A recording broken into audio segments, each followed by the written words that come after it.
சொல்லப்பட்டது. நான் கேட்குற கேள்வி பதில் சொல்லுங்க. அந்த கடனுக்கும் உங்களுக்கு என்ன தொடர்பு? எனக்கும் அதுக்கும் உங்க அப்பா வாங்கிட்டாலோ இல்லை உங்க அம்மா வாங்கிட்டாலோ அப்படியே தரது. ஓகே நீங்க வாங்கினீங்கன்னா அந்த பொறுப்பு நான் கடன் திருப்பி செலுத்த வேண்டிய பொறுப்பு உங்களுக்கு. அரசாங்கத்துக்கும் உங்களுக்கு என்ன சம்பந்தம்? ஓகே அரசாங்கம் கடன் வாங்கி அரசாங்கம் திருப்பி கடன் கொடுக்குது. ஏன் அதுல வந்து திமுக இன்னைக்கு ஆட்சி இருக்கு, நாளைக்கு என்ன திமுக இல்ல வரலாம். யார் ஆட்சியில் இருந்தாலுமே சரி. தமிழ்நாட்டு மக்களை நாக்கப்படுற மாரி ஒரு கொஸ்டின் கேட்குறாரு. கவர்மெண்ட் கடன் வாங்கினா உங்களுக்கு என்ன? உங்கள் அப்பா கடன் வாங்கினாங்களா, உங்கள் அம்மா கடன் வாங்கினாங்களா? உங்கள் அப்பா கடன் வாங்கினா உங்கள் அம்மா கடன் வாங்கினா உங்கள் தலை விடியும். கவர்மெண்ட் கடன் வாங்கினா இப்படி உன் தலை விடியும். கவர்மெண்ட் கடன் வாங்கினா உனக்கு என்ன, நீ அடிக்க போறியா அப்படின்னு ஒருத்தர் கேட்டுக்காரு. ஆனால் இந்த லட்சணத்தில் இவங்க ஒரு பதவி கொடுத்து இவங்க ஒரு அதிகாரத்தில் உட்கார வச்சுருக்காங்க பார்த்தீங்களா, அதான் சொல்கிறேன். இதை தான் ஏன்னா இதை வந்து யாரும் அந்த அளவுக்கு பேச மாட்டாங்க. இதுவே விஜயரசியில் சார்ந்து விஜயாவில் சார்ந்து என்ன பேசினாங்கன்னா இது ஒரு பேச்சும் பொருளாக இருக்கும். இது ஒரு விவாத மேடையில் ஒரு விவாத பொருளாக மாற்றும்.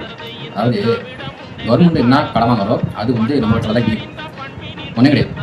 இப்போ லாஸ்ட்டு நம்ம கேண்டல் கட்டிருக்கோம். போன ஆட்சியில் எவ்வளோ கேண்டல் கட்டுறோம்? இந்த ஆட்சியில் 1000 ரூபாய் 1500 மேலே கேண்டல் பில்லு கட்டுறோம்.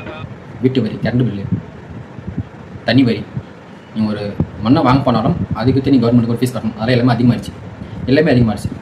வருமானம் வரணும். அப்போ அந்த வருமானத்தை எங்கே தீர்ப்பாங்க? மக்களோட தண்ணியில் தான் தீர்ப்பாங்க.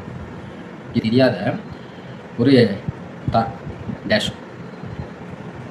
இது நம்ம சொன்னால் அவங்களுக்கும் நம்மளுக்கும் வித்தியாசம் இல்லாமல் போயிடும்.